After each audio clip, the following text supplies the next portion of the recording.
Fala galera do Linux! Hoje vamos falar de repositório. O que é um repositório?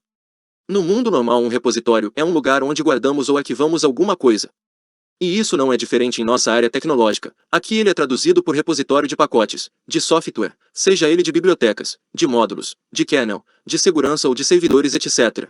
Dos mais diversos sistemas e versões variadas também, atualizadas ou não, conforme sua necessidade. Por exemplo, temos um projeto para implementar. Requisitos hoje exigem MariaDB 10.1. Amanhã a exigência pode mudar para 10.5, e isso é muito dinâmico e rápido. O mundo está em constante evolução e precisamos de melhorias, correções e ajustes. Amanhã, vamos precisar atualizar algo, e, por exemplo, onde vamos buscar esta atualização de maneira mais rápida, eficiente e segura? Por padrão, a resposta correta é repositório oficial. Mas, e que tal customizarmos algo próprio e conquistar alguns benefícios? O que acha? Como, por exemplo, agilidade, segurança e controle. Vamos aprender hoje sobre repositório offline ou repositório local no Linux, em especial no CentOS. Vamos começar! Antes de iniciarmos o lab, vamos imaginar uma topologia, uma estrutura na prática, da necessidade de um repositório. Para isso, vamos desenhar e criar nosso mapa para analisar a lógica e fluxo dos processos.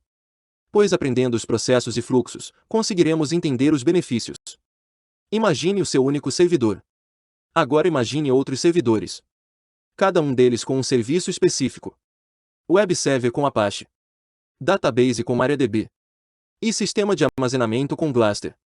Para isso, precisamos de uma rede estruturada com switches, roteadores e outros equipamentos ou serviços até alcançarmos a internet. Para, no segundo momento, chegarmos ao repositório do fornecedor e atualizarmos o que precisamos. Mas, normalmente não temos apenas um servidor. Precisamos lembrar que, trabalhamos aqui, com escalabilidade. Portanto, precisamos fazer um controle e gestão a longo prazo, independentemente do tamanho da sua estrutura. Afinal, temos que prever que, em nosso parque, temos ambientes de desenvolvimento, produção, aplicação X, aplicação Y ou subrede A, B ou C, monitoramento, enfim, diversos recursos. Vamos imaginar agora, trabalhar apenas com o repositório externo neste momento. Imaginamos nesta estrutura, que o servidor AA faça a atualização do sistema. Ele precisaria de no mínimo 3 passos até chegar no repositório do fornecedor desejado, claro que isso, sem conhecer a estrutura do lado do fornecedor. Agora, vamos imaginar todos os nossos servidores fazendo o mesmo update ao mesmo tempo. Conseguem perceber o quanto está o consumo da sua rede? Baixando pacotes iguais ou mesmo que sejam diferentes. Podemos a curto prazo economizar e agilizar os processos. Agora, vamos criar um repositório local e analisar esse mesmo fluxo, só que agora, no ambiente interno. Veja quantos passos serão suprimidos e ainda, quais os benefícios que isso impacta em nossa rede e em nossa gestão. De modo resumido e rápido, podemos apontar 4 itens. 1. Largura de banda. 2. Agilidade. 3. Segurança e controle. 4. Manutenção. Chega de literatura e desenhos e vamos pôr a mão na massa. Olá pessoal, vamos fazer o laboratório. O que temos aqui? Temos duas máquinas CentOS 7 com um mínimo de instalação e com acesso à internet. A gente vai então criar um repositório local e validar ele. A seguir a gente vai configurar o cliente, que está aqui do lado direito, ok? Eu estou logado aqui na máquina do cliente. Então, aqui do lado direito vai representar o cliente, aqui do lado esquerdo vai ter o nosso servidor. Eu vou logar agora. Muito bem. Está logado. Aqui então, e no final, a gente vai sincronizar de maneira automática o nosso repositório local com o repositório oficial, com o repositório externo, mantendo os pacotes sempre atualizados. Ok? Para isso, a gente vai iniciar com a instalação de alguns pacotes para que a gente consiga realizar esse laboratório.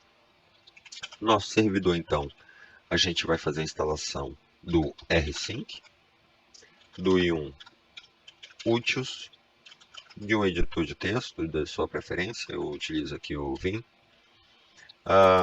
create REPL, que é exatamente para a gente criar os nossos repositórios, e o navegador aqui, que não tem necessidade, mas normalmente é o costume do meu dia a dia, é validar com a instalação de um navegador de modo texto.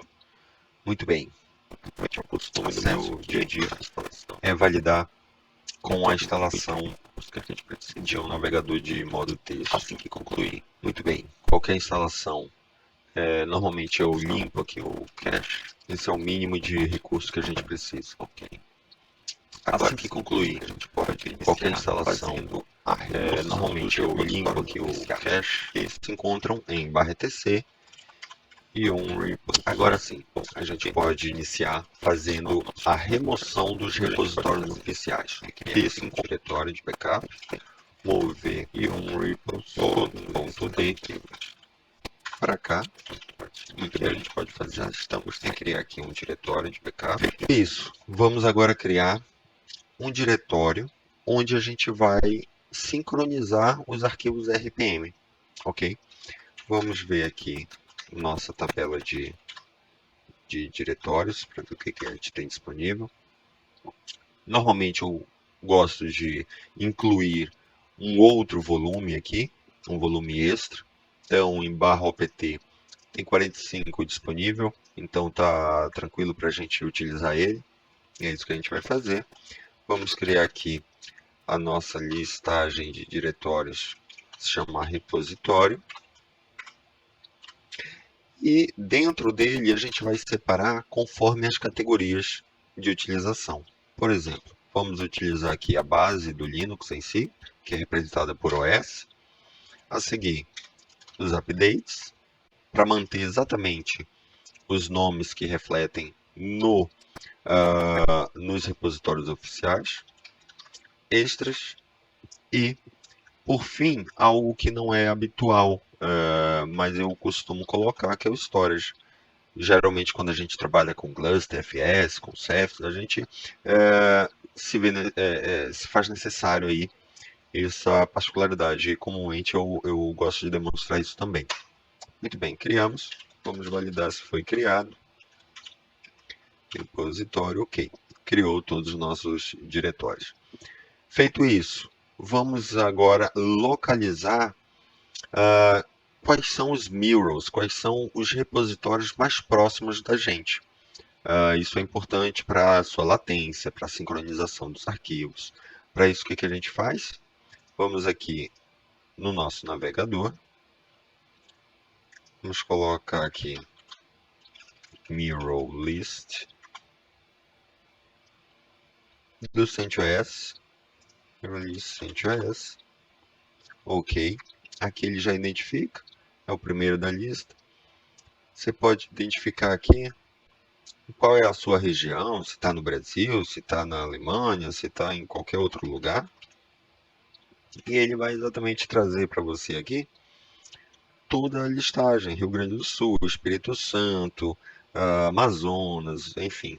Do norte ao sul, para você aí ver o que está mais próximo de você, para sua latência. E isso é para qualquer região, tá, pessoal? Tipo, só buscar aqui qual é o melhor, qual é o link, para poder a gente sincronizar. No meu caso, eu já tenho uma certa particularidade, já conheço que exatamente qual é que fica mais próximo aqui, mais rápido para mim. Então, a gente já utiliza, a partir de agora, já o rsync, ok? Então, rsync menos avz, geralmente é assim que eu uso. O A é para eu arquivar os ficheiros, os arquivos. O V é para jogar na tela o que está no terminal, o que está sendo copiado. O Z é para comprimir essa transmissão aí para se tornar mais rápida, tá bem? Aqui eu vou usar o protocolo rsync. O meu mirror, este é o mais próximo, por isso CentOS. A partir daqui, o que altera para todos é este caminho, normalmente, e a partir daqui para frente é tudo igual, ok? Porque é um padrão. Então, CentOS, qual é o CentOS? É o 7. No meu caso, eu vou pegar qual é o repositório, vou pegar a base, qual é a arquitetura do meu sistema. Geralmente é o 86_64. E eu vou pegar exatamente o que? Os pacotes. Ou seja, eu não vou pegar ISO, não vou pegar outros pacotes que não sejam RPM, ok? Que é esse o objetivo. E eu vou jogar eles para onde? Exatamente para o que a gente acabou de criar, para o OS, ok? É simples assim. E isso é transversal. Eu vou fazer isso para a nossa base, que é o OS, para o storage, para os extras, para os updates, que são as atualizações. Então, eu vou pausar o vídeo. Assim que ele concluir aí o download, gira em torno aí de 30 gigas.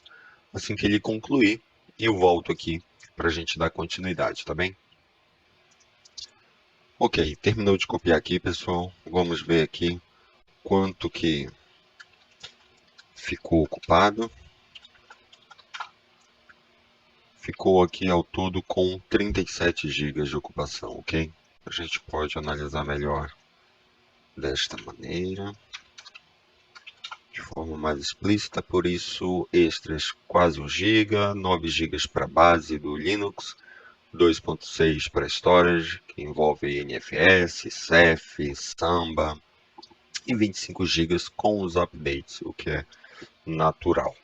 Muito bem, próximo passo então é criarmos efetivamente os repositórios, ou seja, o que tiver abaixo do repositório de extras, ele vai se transformar esses pacotes em, vamos criar um índice para eles. Então a gente vai criar da seguinte forma. Então, create repo, que é exatamente o que nós baixamos para o início desse laboratório. A gente vai identificar então qual é o diretório que está. A gente pode começar aqui com o OS, ele vai gerar o índice, vai gerar individualmente para cada diretoria, para base, storage, extras, updates. E a seguir nós vamos criar um arquivo manualmente, contendo aí cada um desses diretórios, ok? Deixa ele gerar. Vou gerar de cada um. Esse processo, dependendo da quantidade de arquivos, ele pode demorar um pouco, ok? Demora o mesmo, é mais rápido do que fazer o download dos arquivos.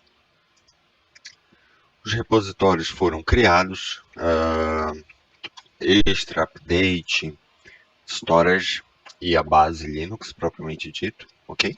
Agora nós precisamos criar de fato o arquivo. Aqueles mesmos arquivos do repositório oficial, agora vamos criar um local, ok? A gente vai chamá-lo de local-rep.rep,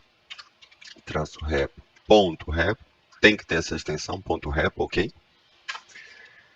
Vamos editar aqui e a gente pode colocar então, fazer um para base. A gente vai chamar então de local-base, ok? Nele a gente então vai definir o nome. A gente vai colocar aqui então CentOS base. Aqui a gente pode colocar como base o URL. A gente pode colocar que ele é da diretoria /opt, /repositório, /base. Aliás, /os, ok? A seguir, temos então um gcheck, que é exatamente para confirmar a assinatura. A gente vai dizer que não. E a gente vai dizer que ele está enable. Ou seja, ele está ativo para ser consultado. E isso a gente vai fazer para todos os outros. Então, vamos colocar aqui. Muito bem, então nós temos um local base. Nós então vamos criar um local storage. Só vamos mudar aqui no final storage. Aqui a nomenclatura storage também. A seguir podemos definir os extras. extras sem maiúsculos, não vai dar estresse. E aqui os updates. Lembrando, para ser alterado também aqui em cima, como referência, extras e o storage. Muito bem. Nosso arquivo é simples e já está pronto. Ok? Este é o básico. O que a gente pode fazer a partir daqui? A gente já pode literalmente testar o nosso arquivo. Vamos fazer um IO repo-list para ele avaliar. Ok, ele já encontrou os arquivos de configuração da nossa base, dos extras, do storage, dos updates. E já identificou ao mesmo tempo que a quantidade de pacotes que tem em cada um deles. Isso é importante para a gente. Fazer mais uma vez um all. Muito bem, estão todos ativos, está tudo muito regular. Mas nós normalmente, a gente pode até querer fazer um teste aqui de instalação. Instalar aqui o Nano. E automaticamente ele já vai instalar do nossa base local. Portanto, está validado e está operacional. Entretanto, a gente não usa um repositório somente para alimentar a minha própria máquina ou o meu próprio servidor, o meu único servidor. Não, a gente usa na nossa rede. Então, a demonstração que eu utilizei para vocês como base de referência exatamente é o nosso file. E na verdade, quando a gente colocar isso no nosso cliente, ele não vai reconhecer isso. Então a gente precisa instalar aqui um servidor, ok? Então aqui vamos instalar um servidor web, um Apache, já a partir do nosso repositório, um HTTPD. Muito bem. Já vai fazer a instalação, isso já é mais rápido. E vamos então iniciar já esse servidor. Então systemctl enable now para logo ele startar, ou só enable para que ele comece arrancando ao iniciar o serviço, ok? E depois a gente pode fazer o start. Normalmente eu já uso o enable --start. Muito bem. Será que está funcionando? Confirmando aqui o nosso IP. Portanto, é o 229. Vamos validar se isso está operacional ou não. Então, 92.168.1.229. Lembrando que eu estou na máquina do cliente. Muito bem. Então, estou sem o acesso. Alguma coisa aconteceu. Neste caso, o que pode ter acontecido? Ele está correto aqui. Status, HTTPD. Muito bem, ele está ativo. Vamos tentar localhost validar. Ok. Ele está validado. Tem aqui o teste. 1, 2, 3, a página padrão do Apache. Se não funcionou remotamente, então a gente tem alguma particularidade. Que particularidade é essa? Exatamente o nosso firewall. Por default, o firewall do CentOS ele vem habilitado. Então, se a gente for ativar, para efeitos didáticos, a gente pode desativar. Mas vamos colocar essa regra para que seja validado com o nosso firewall ativo. Então, a gente pode fazer firewall cmd, é o firewall day que a gente usa aqui. Pode colocar aqui permanente, ok? Vamos colocar aqui, adicionar a porta 80 e o protocolo TCP. Vamos ver, adicionado com sucesso. Vamos então fazer um reload das políticas. Vamos ver se isso resolve o tema. Muito bem, funcionou. Estamos então no nosso cliente, já acessando diretamente o nosso servidor Apache. Agora, precisamos aqui direcionar este nosso repositório, né? Vamos sair daqui. Esse nosso repositório que está em OPT, né? OPT repositório. A gente tem que deixar essa diretoria ou essas diretorias disponíveis na página de internet, não é? No nosso repositório. Como a gente pode fazer isso? Por padrão, onde fica a nossa configuração, propriamente dito, do nosso Apache.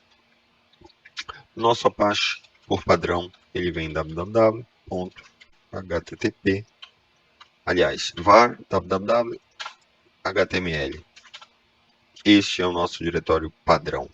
Então a gente tem que fazer a cópia aí, fazer um link simbólico de maneira breve do nosso repositório. Então a gente pode usar o ln-s /opt repositório e a gente tem que dar um nome para ele. Vamos colocar repositório, uma coisa bem prática.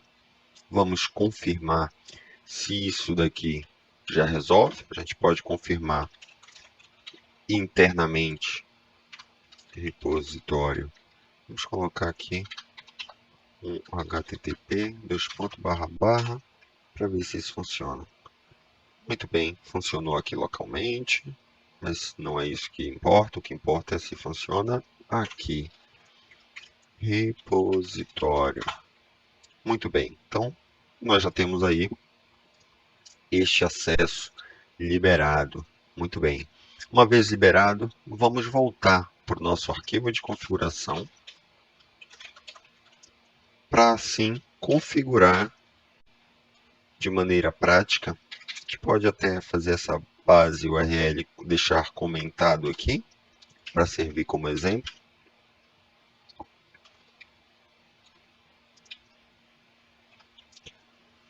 Ok, então base.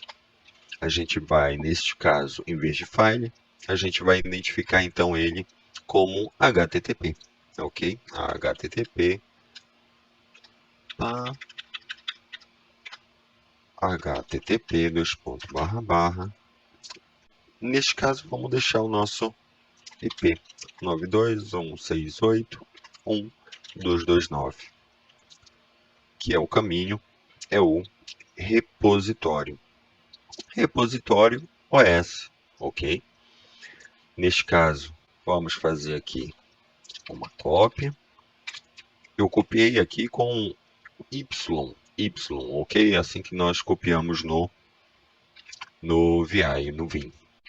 Então aqui eu uso o P, ele copia. Aqui, lembrando que temos que comentar. E aqui, só alterar para storage.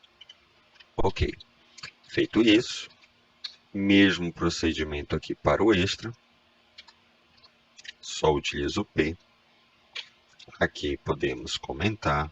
Aqui para o final, nós vamos colocar extras. Mesma questão no update. Comentar. Updates. Muito bem, está pronto. Exatamente é só isso que nós precisamos. O que a gente pode fazer agora? Nós podemos simplesmente fazer um repo-list. Novamente, repo-list. Para validar, ok, ele continua validando. Isso é bem pacífico para a gente. A gente pode fazer o check update também. E ele vai revalidar novamente, revalida todos os pacotes e tudo que está ali nos repositórios. Muito bem, uma vez feito isso, o que, que a gente pode fazer? Nós vamos fazer a cópia exatamente deste arquivo do repositório para o nosso cliente, para a gente não perder muito tempo e digitar novamente. Então, já podemos ir lá no nosso cliente, etc e 1. Vamos aqui. Aqui a gente pode apagar simplesmente tudo, ok? Muito bem. Vamos fazer essa cópia. 192, 168, 1229. E eu vou pegar exatamente da onde? Eu vou pegar exatamente da diretoria e o nome do arquivo é o local. E eu vou copiar ele para onde? Um pouquinho, foi duplicado, ok. Aqui, local, traço repo.repo. Ok. Eu vou copiar para cá mesmo. Ok, ele vai pedir as credenciais. Ok, copiado. Muito bem. Neste momento, então, nós temos o cliente já configurado e eu posso fazer a checagem. Como eu posso fazer isso? Antes, vamos instalar mais um pacote aqui para a gente analisar o tráfego. Isso daqui é importante para a gente. A gente pode colocar iptref, que na verdade acabou sendo migrado para iptref-mg. Vamos fazer este acompanhamento. A gente pode vir aqui somente na interface. Muito bem. É isso que ele já está a correr, só tem essas duas. Vamos então fazer o ion repo list para confirmar que ele alcança, ok? Já tem o alcance. E a partir daqui então, ele já está apto para fazer qualquer tipo de instalação. Então, aqui o install, vamos fazer uma instalação de algo nmap. Ok. Então ele já instalou aqui do local base, por isso já está validado. Se você quiser incrementar isso, não colocar o IP, colocar o nome, faz edição aí do DNS, do host, você pode fazer da melhor maneira para deixar o ambiente agradável. Outro ponto importante aqui, isso daqui já foi validado, já está pronto para utilização e poderíamos parar por aqui. Mas nós temos mais um item importante, que é exatamente o sincronismo. Afinal de contas, é atualizado esse repositório, tem que ser atualizado esse repositório local diariamente ou semanalmente. Você tem que customizar isso conforme a sua necessidade. No meu caso, eu atualizo todos os dias, para não perder tempo e não ter também tanto volume de pacotes a serem transferidos. Muito bem. Como eu posso então fazer aquele rsync, exatamente este, diariamente? Como eu posso criar um script baseado nisso? Muito bem. Vamos criar aqui para nossa diretoria do root. Vamos criar aqui um repo sync. sh shell. Muito bem. A gente pode então criar aqui um script simples com /bin/bash e podemos exatamente colocar, deixa eu sair aqui, deixa eu fazer a cópia exatamente destes colegas, ok, muito bem, e a gente vai colocar exatamente cada linha para ser executada, conforme as nossas necessidades. Aqui past e aqui a quarta. Muito bem, então a gente pode começar aqui com o OS, que é a base, ok? Substituir aqui OS. O update já pode deixar este. O que mais temos? Temos os extras. No final, extras. E por fim, nós temos os storages, ok? O storage ele tem uma particularidade aqui, que na verdade ele só tem storage e ele não tem a opção dos pacotes, ok? Ele já cai diretamente na x86-64, ok? Então, tendo isto orquestrado, você pode fechar salvando, e aí a gente vai programar esse script. A gente pode até executar ele agora para saber se de fato ele está operacional, se ele não está. Muito bem, ele já validou tudo, ok, está tudo sincronizado, sem qualquer dificuldade, tudo validado. Muito bem, uma vez que ele funcionou, vamos agora ativar o nosso famoso cron tab, ok? Como a gente faz isso? É simples. A gente vai dizer que a gente quer numa hora específica. Eu normalmente deixo fora de horas, para não empatar no horário comercial, não é? Então eu deixo numa hora fechada. Vamos colocar aqui 1h da manhã. 1h da manhã, todo dia, todo mês. E pronto. É isso que a gente vai deixar ele pronto. Vamos colocar o nosso script, que a gente deu o nome de reposync.sh, para ser executado. Está feito. Nosso script está pronto para ser validado. E se você quiser saber mais também sobre o crontab, tem um site aqui muito especial, que é o crontab.guru. Ele pode gerar aí as melhores formas de você configurar. Ele explica um pouco para você